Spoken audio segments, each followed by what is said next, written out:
Quando uma tristeza tomar seu coração, não se desanime, cante uma canção e lembre que lá em cima você tem alguém que lhe quer muito bem, muito bem, muito bem.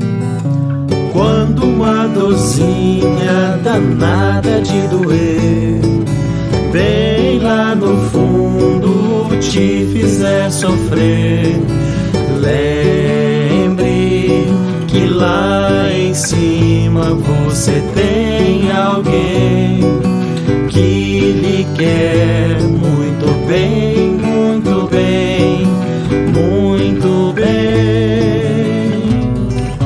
Ponha um sorriso bonito no seu rosto, deixe que as lágrimas lavem seu desgosto e lembre que lá em cima você tem alguém que lhe quer muito bem, muito bem, muito bem. Quando uma tristeza tomar seu coração, não se desanime, cante uma canção e lembre que lá em cima você tem alguém que lhe quer muito bem, muito bem, muito bem. Quando uma dorzinha danada de doer bem lá no fundo te fizer sofrer, lembre que lá em cima você tem alguém que lhe quer muito bem, muito bem, muito bem. Ponha um sorriso bonito no seu rosto, deixe que as lágrimas lavem seu desgosto e lembre que lá em cima você tem alguém que lhe quer muito bem, muito bem, muito bem. Você tem alguém que lhe quer muito bem, muito bem, muito bem.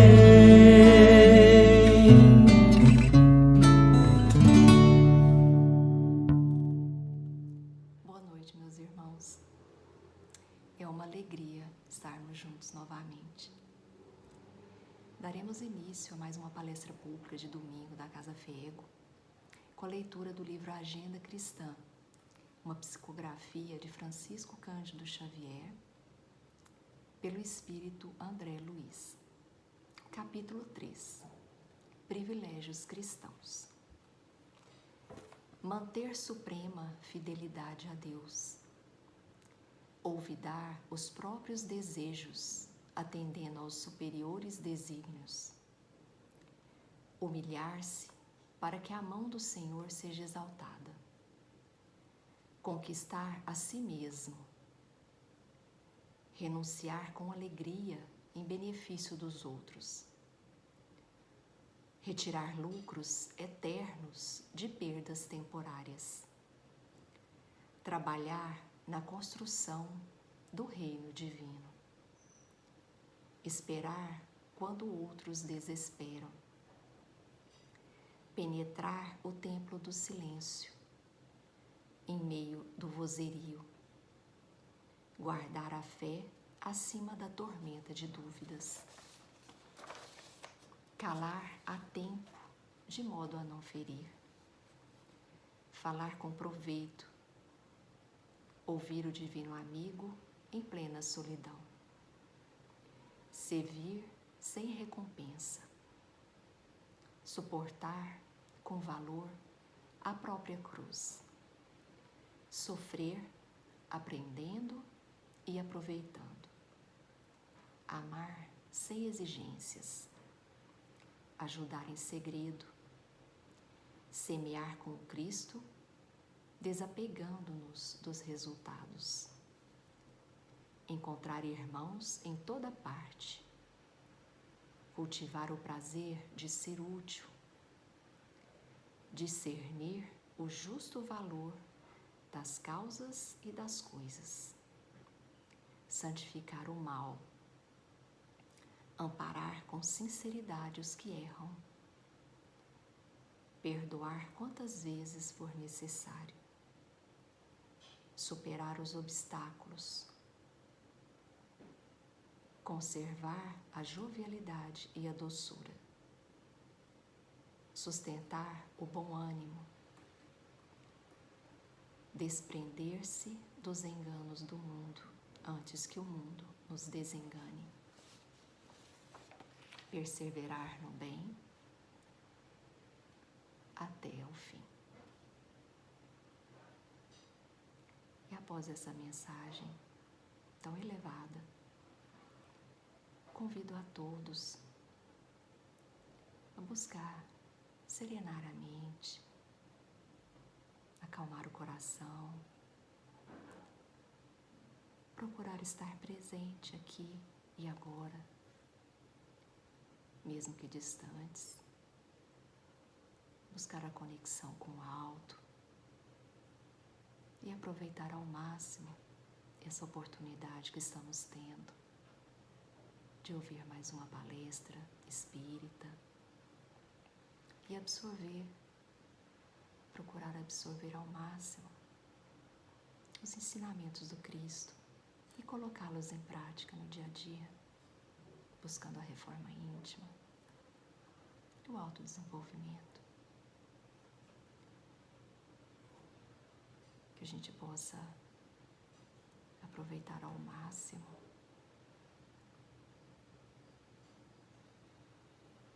durante a semana, aplicar esses ensinamentos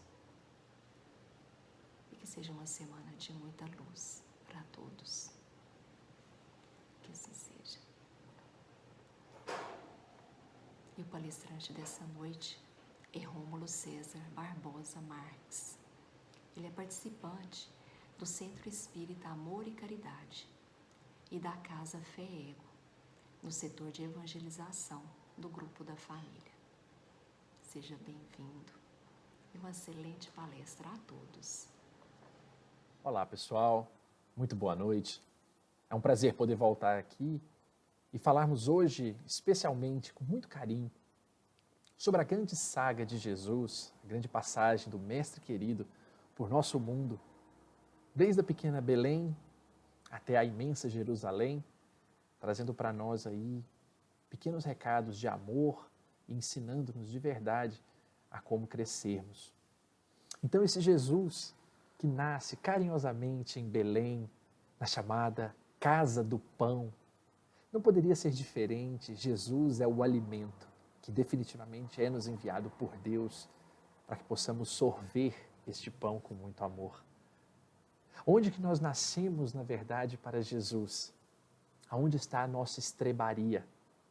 A nossa jornada se inicia aonde? Esses grandes passos, a espiritualidade superior, que é o grande objetivo de cada um de nós, começa sempre nos pequenos passos. Começa no início. E não é apenas uma opção por começar a se melhorar, mas de iniciar uma jornada com Jesus.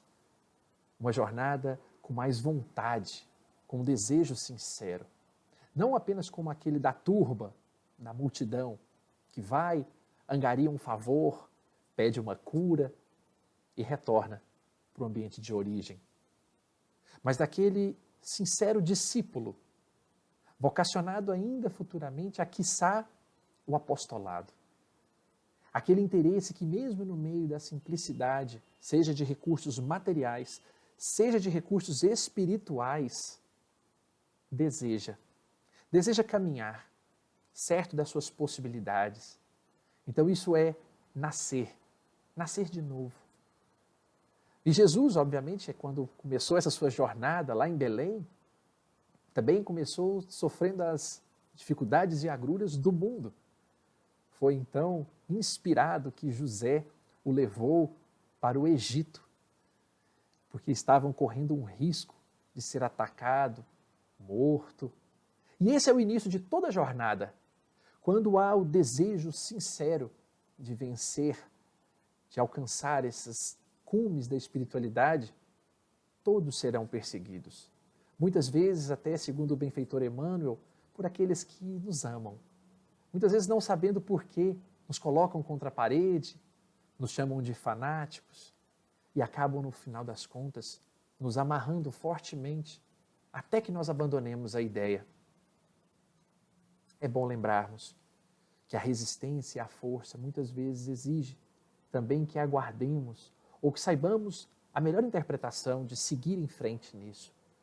Vide Jesus ensinando a Joana de Cusa que ela precisava aguardar o momento oportuno e que a sua tarefa naquele momento era cuidar do seu esposo, o intendente Cusa, cuidando dele como se filho fosse, entregando-lhe todo o amor possível, antes de sair para o mundo, pregando o Evangelho como ela sempre o quis.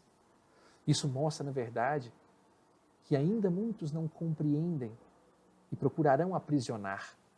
E muitas vezes, nós é que precisaremos de alguma forma nos preparar, porque ainda estamos no início.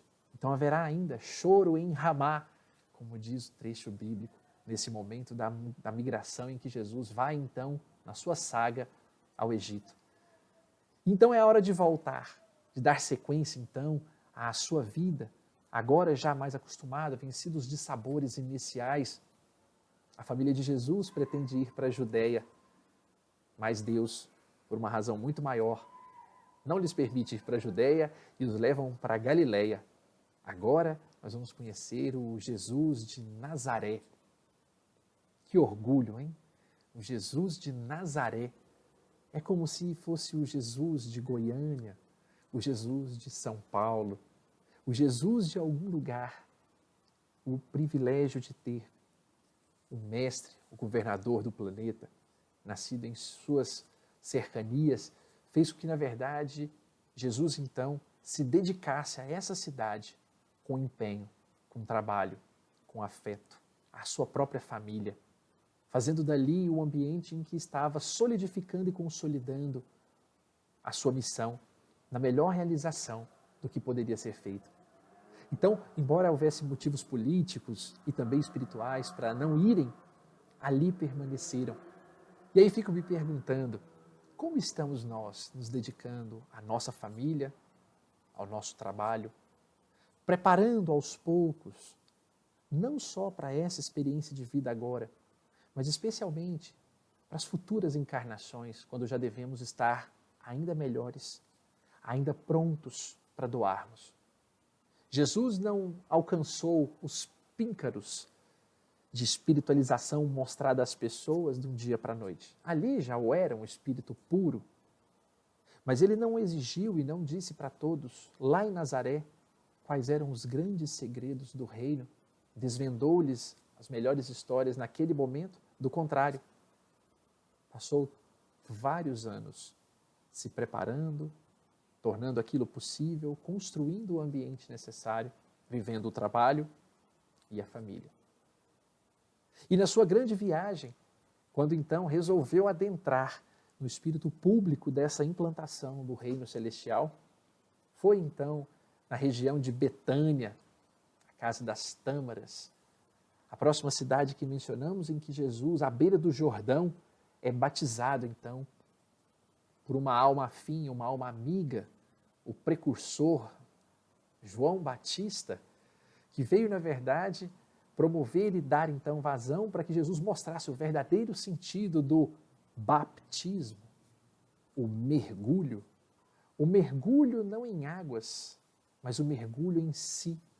Não apenas ser molhado, mas ser inundado pelo conhecimento do amor de si mesmo.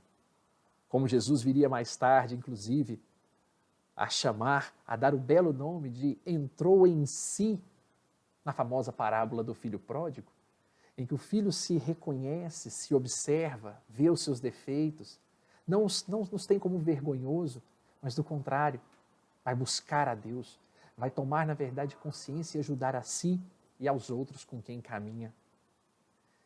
Nessa mesma região onde Jesus então foi batizado, em suas muitas viagens próximas, quantas vezes não se hospedou na casa dos amigos, Marta, Maria e Lázaro, aonde ali, dentre os muitos ensinamentos deixados, um em especial vale a nossa menção.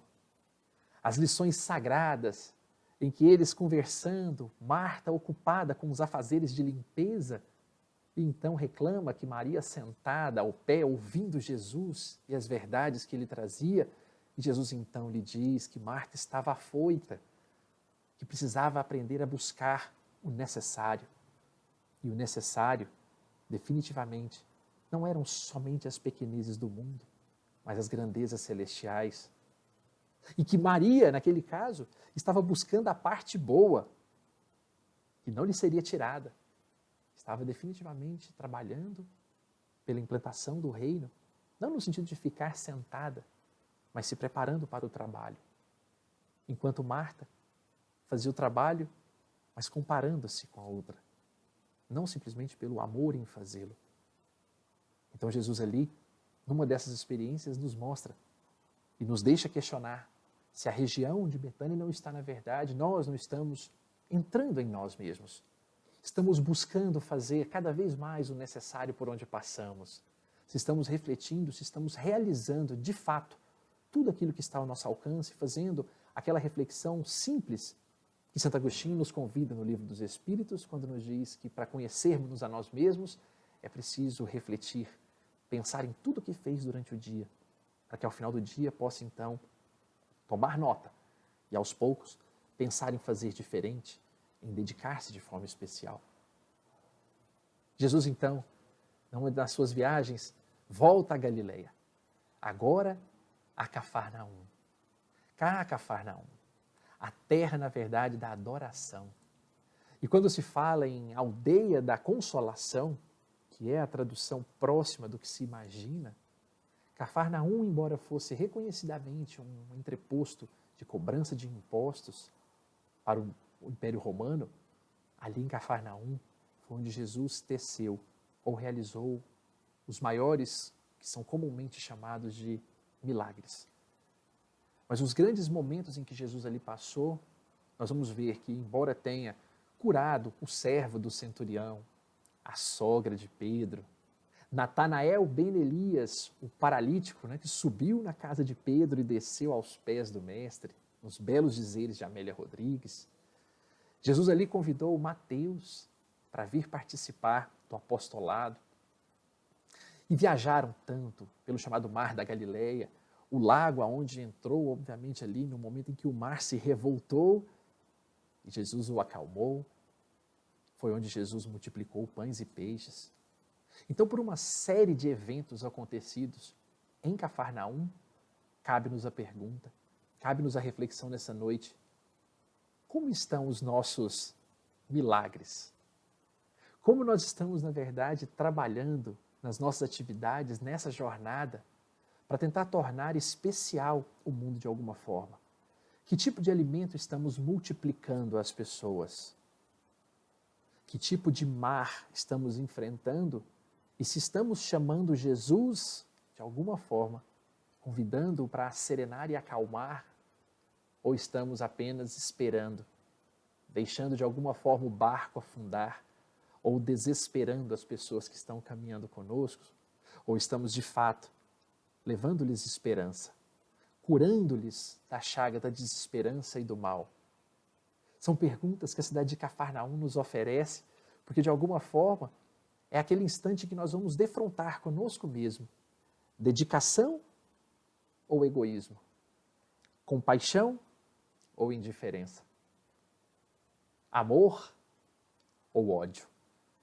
É o momento em que nós nos perguntamos que tipo de sentimento estamos entregando, porque esses sentimentos podem milagrosamente transformar quem conosco está pelo exemplo. Mas a viagem de Jesus é imparável, ele não se cansa. E ainda vai ao norte, caminhando mais, agora fora das cercanias.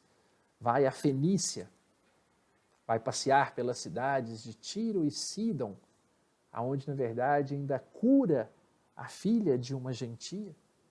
E nessa cura, na verdade, um trabalho desobsessivo feito com imenso amor, contando inclusive, segundo o relato do evangelista Marcos, que a mãe daquela criança havia auxiliado, porque Jesus diz que pela fala dela, pelo empenho dela e pela força, a filha havia sido curada. É Jesus indo além das fronteiras naturais. E nós? Estamos indo também além das nossas fronteiras, cuidando daqueles que nos são estranhos à crença, ao modelo de vida, à opinião? Ou será que nos fechamos apenas dentro de nossas alfândegas espirituais, cuidando apenas dos nossos, sem nos interessarmos por ninguém que esteja fora?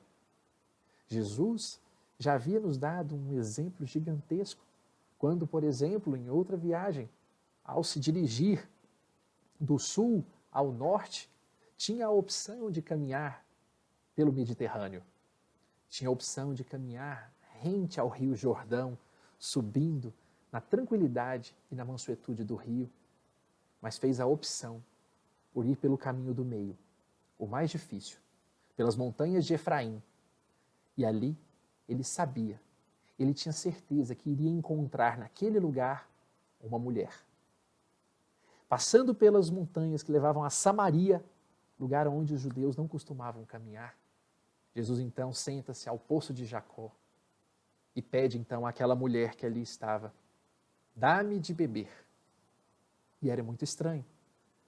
Um judeu falando com um samaritano, um homem falando com uma mulher publicamente, quando não se falava nem com a mãe nem com as irmãs, segundo os historiadores nos relatam. Naquela hora, Jesus então está ali dando a oportunidade, no desenrolar daquela conversa, de matar a sede das pessoas. Nos belíssimos dizeres do Mestre, quando ele então diz para ela: mas aquele que beber da água que eu der, nunca mais terá sede. Ao contrário, a água que eu der tornará nele uma fonte de água jorrando vida. Todos nós seremos poços de Jacó, por assim dizer, fontes por onde passarmos, desde que bebamos e deixamos-nos efetivamente sentirmos o gosto dessa água que Jesus nos oferece e que ofereceu a uma estranha. A viagem de Jesus pela Samaria, a viagem de Jesus a um ambiente diferente, não era apenas uma luta contra o preconceito, não era apenas uma oportunidade para provar que ele recebia ou convivia com pessoas diferentes. Era para mostrar que o esforço, a dedicação em ir pelo caminho mais difícil, mais montanhoso, mais cheio de agruras, passar pela Samaria, era descer daquela Jerusalém falsa, de falsa espiritualidade, a Jerusalém materialista, de orgulho, de vaidade, que não se aproxima de ninguém, que mantém-se afastado daquele que sofre e finge ter interesse, mas não tem, apegado às matérias, às leis materiais. Jesus, ao ir até lá, Jesus, ao ir a Tiro e Sidom, queria mostrar de fato que era possível dedicar-se ainda àqueles que nós não conhecemos. Por isso, Amélia Rodrigues nos narra que os meigos olhos de Jesus se incendiaram quando olharam para ela, porque fixaram-se nela com aquele espírito de amor.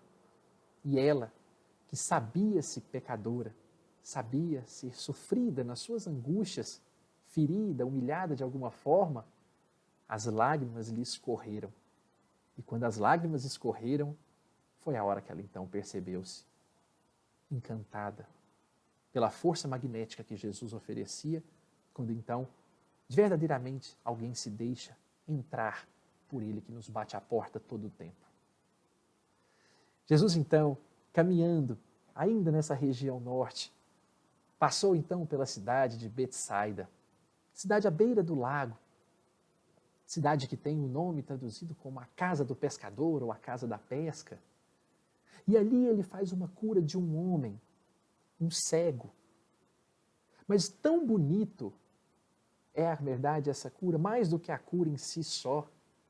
É Jesus, segundo o relato claro do Evangelho, segurar as mãos do cego e caminhar com ele para fora da aldeia, para fora da cidade. Seja para demonstrar a intimidade, a confiança em que Jesus dedicava nesses instantes, seja porque entendia também que a cidade, assim como Cafarnaum, era uma daquelas que não se permitia envolver pelo sentimento do amor que o Evangelho propagava. O fato é que Jesus leva esse homem para fora da cidade e ali o que chama a atenção é esse gesto de afeto. Jesus nos pegando a mão e nos conduzindo para um local para que possa nos curar do nosso mal, da nossa chaga. E essa pergunta, obviamente, nos faz levar a outra. Será que o ambiente onde nós estamos é adequado para que Jesus possa nos tratar com carinho? Será que precisamos, se hoje fôssemos tratados por Ele, teríamos que ser levados a outro ambiente? Ou onde estamos, há abertura, há condições de Jesus e sua pleiade de espíritos benfeitores nos tratarem? O local onde eu estou interfere no meu crescimento pessoal, impossibilita ou dificulta a ação divina? Porque se assim o for, convém que nós entreguemos a mão a Jesus para irmos a um ambiente melhor. Fazer como a cidade mesmo, como disse, nos permita pescar pessoas, dando as mãos àqueles que estão abandonados à cegueira. Ou será que nós somos capazes de ainda ver alguém caminhando, indo ao precipício e deixarmos lá? Não pegarmos a mão, não conduzirmos as pessoas, tentarmos tirar delas a doença, não curando-as, porque muitas vezes isso não está em nossas mãos, mas dando-lhes a mão para que possam ir para um clima espiritual melhor. Às vezes nós já estamos assim vendo as belezas da doutrina, as belezas do cristianismo, as belezas do amor que Jesus nos oferece, mas estamos fechados para dar as mãos e ajudar a pescar as pessoas, a trazê-las para um ambiente mais salutar, passível de cura. Jesus, então, andando pela mesma região, depois de ainda nos ensinar tanto sobre esse afeto, vai a Cesareia de Filipe. Cesareia de Filipe era Roma cravada na Palestina. Era a terra da adoração pagã, região feita e batizada, inclusive, aos Césares. E ali, nesse ambiente de tanta materialidade, é onde Jesus entrega em determinado momento a Pedro e aos demais, claro, o alicerce da mediunidade. É onde, num momento sagrado, o Instituto da Mediunidade lúcida, daquelas que 1800 anos depois Kardec viria a codificar com o auxílio dos espíritos, aquela mediunidade que é, na verdade, como um recado dos céus. Como diz Jesus, o fundamento que ligaria o céu à terra. Quando então Jesus perguntando, quem dizem que é o Cristo? E Pedro então responde, tu és o Cristo, o Filho do Deus vivo. E Jesus então lhe diz que aquilo foram palavras inspiradas pelo alto.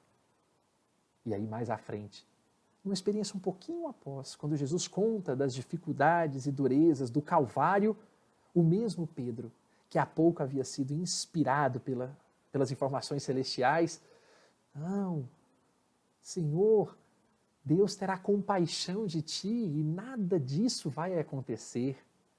E Jesus então pronuncia a famosa frase, afasta-te de mim. Afasta-te de mim, porque tu apenas compreendes as coisas dos homens e não compreendes as coisas de Deus. Nessa hora, Jesus então deixa claro e mostra que Pedro estava sendo inspirado, agora não mais pelos espíritos superiores, mas sim o medo lhe permitia ser induzido e conduzido por espíritos que vinham, na verdade, que sabiam que não poderiam com Jesus, mas que vinham aí causar o pânico, o receio, a desesperança. 6 dias depois, Jesus sobe ao Monte Tabor e lá então transfigura-se, mostrando todo o seu brilho espiritual, visto pelos apóstolos queridos mais próximos. E numa conversa lúcida, mostra o intercâmbio entre as duas esferas vibracionais, de forma linda, ao encontrar-se com Moisés e com Elias. É nesse instante, então, que nós nos perguntamos: a quem estamos dando ouvidos? A pergunta 459 no Livro dos Espíritos já nos esclarece que, de ordinário, eles vos dirigem. Há uma intercessão, há uma comunicação contínua do mundo espiritual para conosco. O que estamos ouvindo? A primeira estrutura, o que vem da verdade, o que vem do sagrado, ou estamos nos deixando levar pelos espíritos, na verdade, que nos arrastam ao mal, ao orgulho, ao egoísmo e à vaidade? Essas perguntas, que foram então tão bem formuladas em Cesareia de Filipe, fazem-nos pensarmos o que nós estamos repassando às pessoas. Que tipo de mensagem, que tipo de ponte, que tipo de médium estamos sendo? O que está saindo de nossos lábios, que tem procedência em nosso coração, mas que também tem procedência daqueles que estão conosco caminhando e nos trazendo, né, para os desvios da carne, da moralidade. Jesus, enfim, depois de tantas viagens, e lembrando que outras tantas o fez. Segundo o evangelista João, não caberiam em livros tudo aquilo que Jesus fez, por onde passou, quantas curas, quantas conversas fez. Mas o pouco que nós vemos dos textos sagrados do Evangelho, do pouco mais que foi nos trazido por espíritos como Emmanuel, Humberto de Campos, Amélia Rodrigues e outros tantos,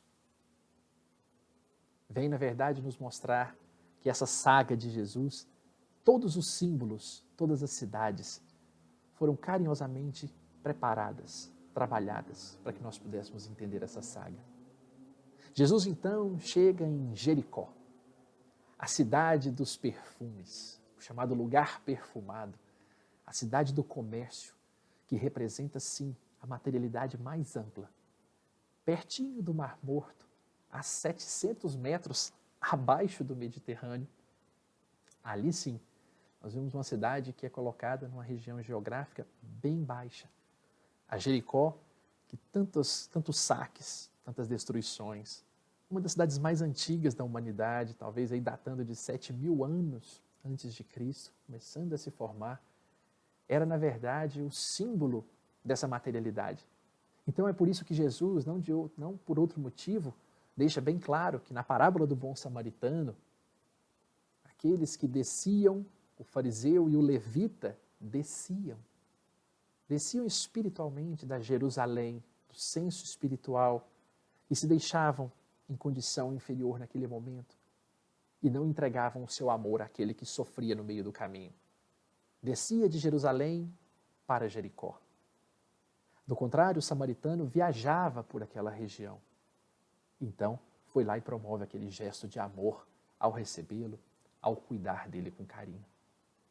Jesus, em Jericó, cura 2 cegos. Um deles, Bartimeu. Mas a pergunta que Jesus faz é a pergunta que cabe a nós nesse momento de tanta materialidade, de tanta dedicação às coisas do mundo. Jesus pergunta a ambos: o que quereis que vos faça? O que quereis que vos faça é novamente uma pergunta grave. Porque se perguntasse Jesus a nós nesse instante, o que quereis que vos faça? Qual seria o tamanho de nossa maturidade espiritual para responder a isso? O que diríamos? Quero carro? Quero dinheiro? Quero fortuna?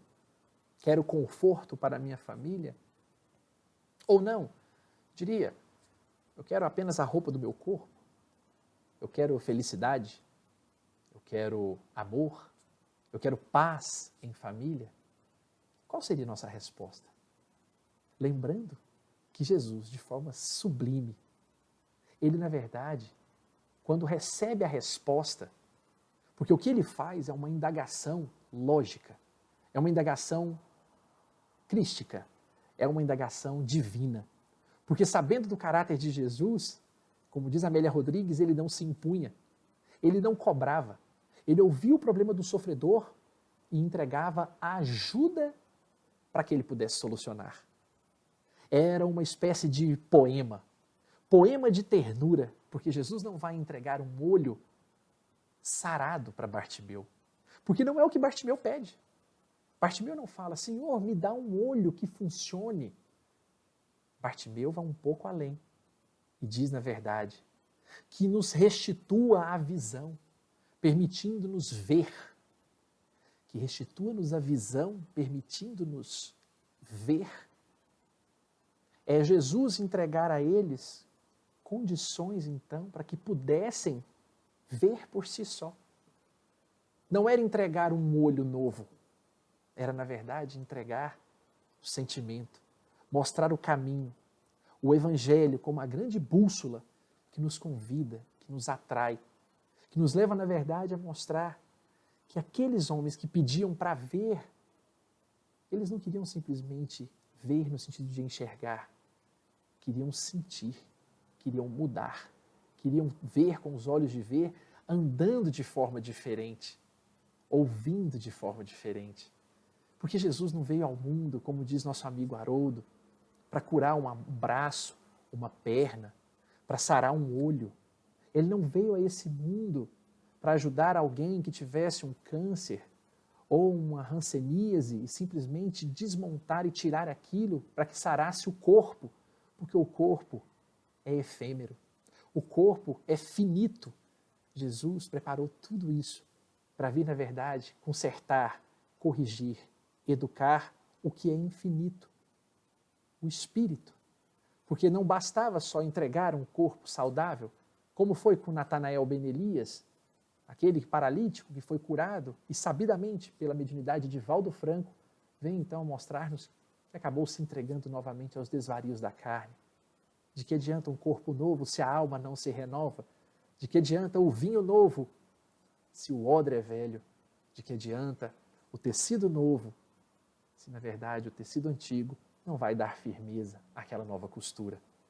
Das palavras de Jesus, nós vemos então a sagacidade de um local que, ligado ao materialismo, permitiu que ele então fosse visto, olhado por Zaqueu, lá na cidade de Jericó. O homem que subiu a árvore, despindo-se de qualquer vergonha daquele povo que o odiava, por assim dizer, pelo seu ofício de publicano, olha para Jesus. E Jesus lhe diz que quer estar com ele em sua casa.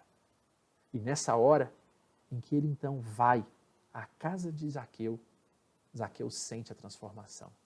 Profunda mudança em seu coração. Fico me perguntando, se Jesus chegasse hoje à porta de minha casa e dissesse que gostaria de adentrar, o que eu diria? Pode entrar, Senhor? Ou agora não posso? Não tenho tempo. Estou ocupado. Tenho outras coisas a fazer. Como Marta e Maria, no relato que já falamos aqui. Ou me dedicaria, na verdade, a receber, e mais do que receber Jesus em meu lar, quando Jesus fosse embora, será que estaria então eu pronto para perceber as mudanças que seriam necessárias?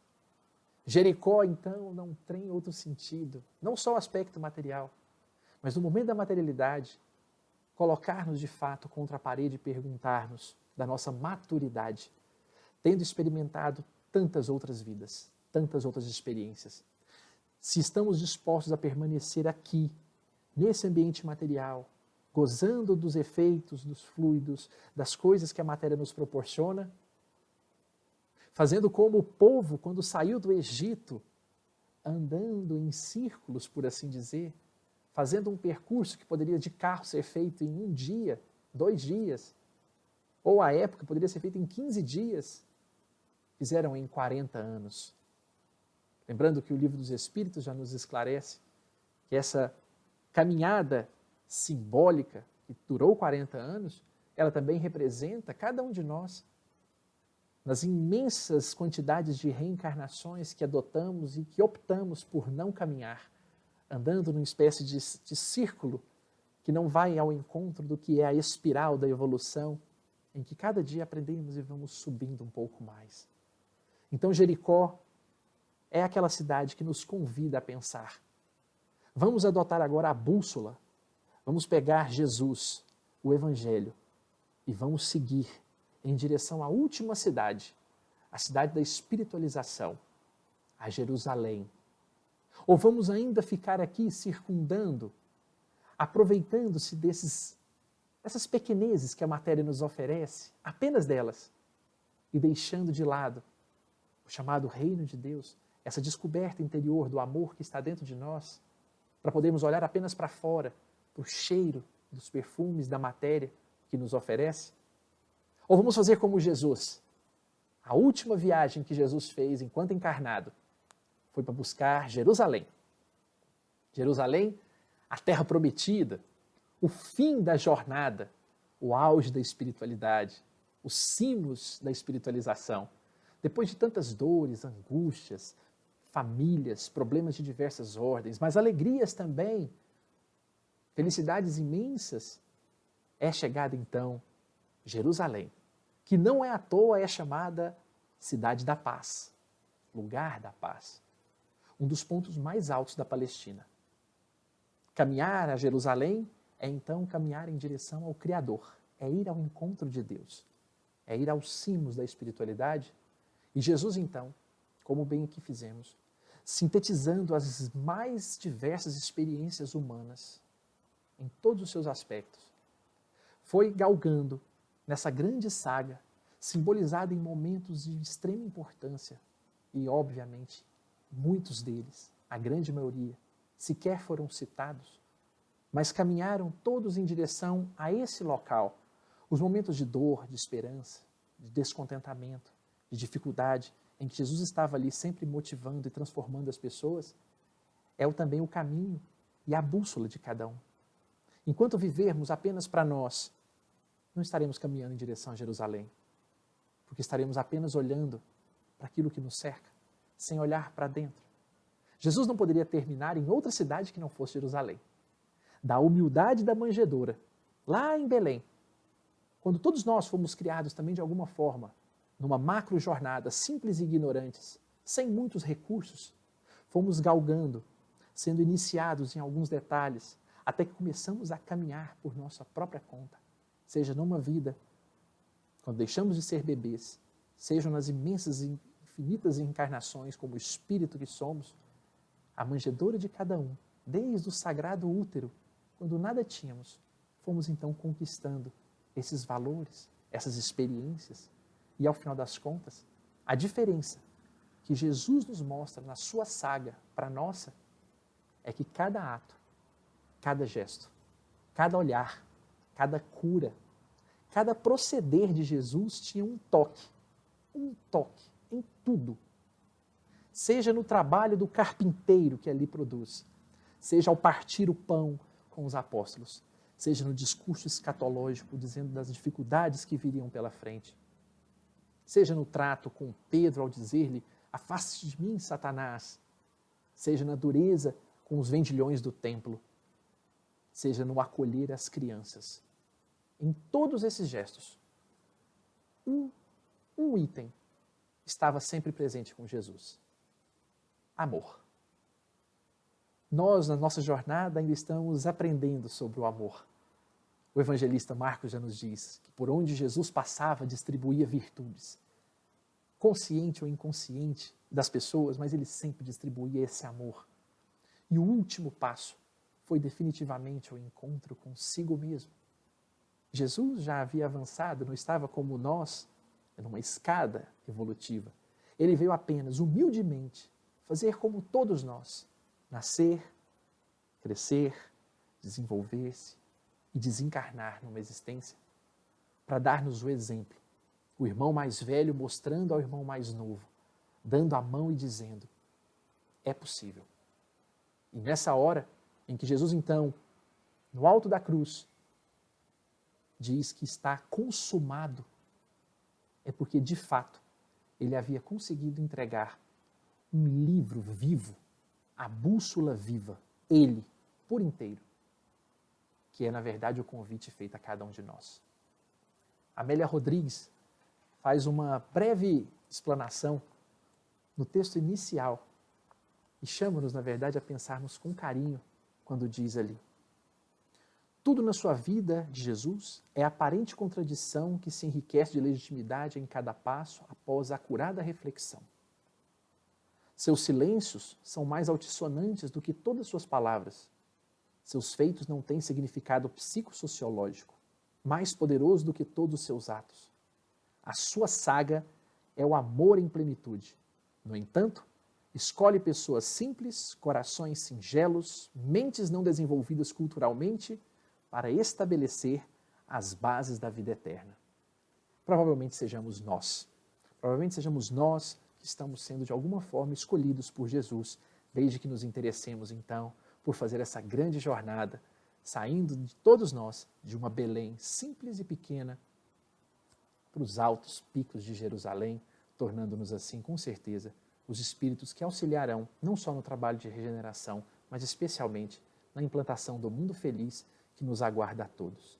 Que Jesus possa iluminar essa nossa tarefa e que possamos estar sempre juntos, de mãos dadas, colaborando uns com os outros nessa imensa tarefa de transformação. Um forte abraço e muito obrigado pelo carinho e pela atenção.